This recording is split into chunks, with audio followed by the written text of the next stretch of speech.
नमस्कार, आप देख रहे हैं संचार टुडे। राजस्व नियमों का खुलेआम उल्लंघन और जमीन संबंधी फर्जीवाड़े के लिए पूरे प्रदेश में कुख्यात हो चुके बिलासपुर जिले के कुछ भूमाफिया अब इस कदर दुस्साहसी हो चले हैं कि वे जिले के मुखिया यानी कलेक्टर द्वारा जारी किए गए आदेश का भी खुलेआम उल्लंघन कर रहे हैं।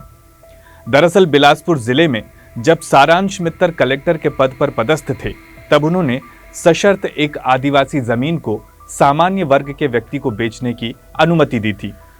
जानकारी के लिए आपको बता दें कि यदि किसी आदिवासी जमीन को किसी अन्य वर्ग के व्यक्ति को खरीदना होता है तो उसे कलेक्टर की एक विशेष अनुमति लेनी होती है।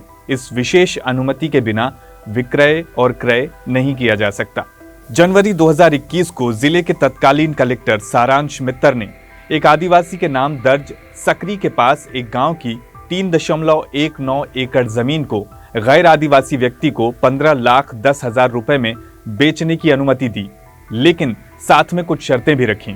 कलेक्टर द्वारा जारी किए गए अनुमति पत्र में इस बात का साफ तौर पर उल्लेख किया गया कि अनुमति पत्र में लिखी किसी भी शर्त का उल्लंघन करने पर यह अनुमति आदेश स्वतः ही निरस्त माना जाएगा। सब कुछ स्पष्ट लिखा होने के बावजूद भूमाफियाओं ने सभी शर्तों का खुलेआम उल्लंघन किया। कलेक्टर की इन शर्तों का हुआ उल्लंघन। जनवरी 2021 को तत्कालीन कलेक्टर सारांश मित्तर द्वारा जारी आदेश के पत्र में साफ लिखा हुआ था, क्रेता द्वारा आवेदित भूमि क्रय करने की तिथि से कम 3 वर्ष के भीतर किसी अन्य व्यक्ति को उक्त भूमि का अंतरण नहीं किया जाएगा। आवेदित भूमि 3 वर्ष तक अन्य प्रयोजन हेतु व्यपवर्तनीय नहीं होगी। उभय पक्ष छत्तीसगढ़ राजस्व संहिता के नियमों और प्रावधानों का पालन करेंगे। उपरोक्त शर्तों के उल्लंघन या विवाद की स्थिति में यह अनुमति आदेश स्वतः ही निरस्त माना जाएगा। आदेश पत्र में इस बात का साफ उल्लेख है कि आदेश के 3 वर्ष तक यानी जनवरी 2024 तक जमीन को किसी और व्यक्ति को बेचा नहीं जा सकता था, न ही किसी व्यावसायिक गतिविधि के लिए इस भूमि का उपयोग किया जा सकता था।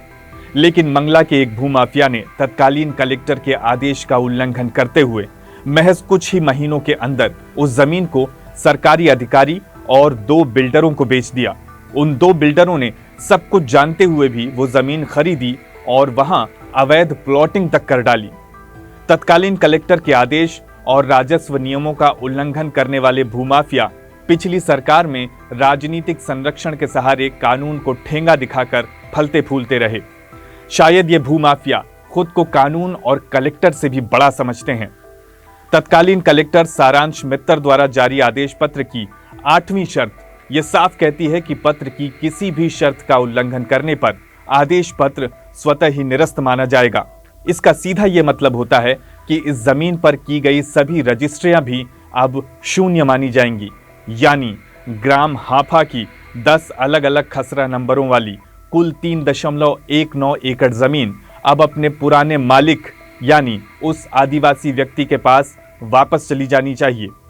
इस खबर के सभी दस्तावेज चैनल के पास मौजूद हैं। इस खबर की अगली कड़ी में खसरा नंबर, संबंधित जमीन की लोकेशन, तत्कालीन कलेक्टर द्वारा जारी आदिवासी जमीन को सामान्य वर्ग के व्यक्ति को बेचने के लिए जारी किया गया अनुमति आदेश पत्र, समय से पहले की गई रजिस्ट्री आदि सभी जानकारियों की विस्तृत खबर प्रकाशित की जाएगी। आप देखते रहिए संचार टुडे।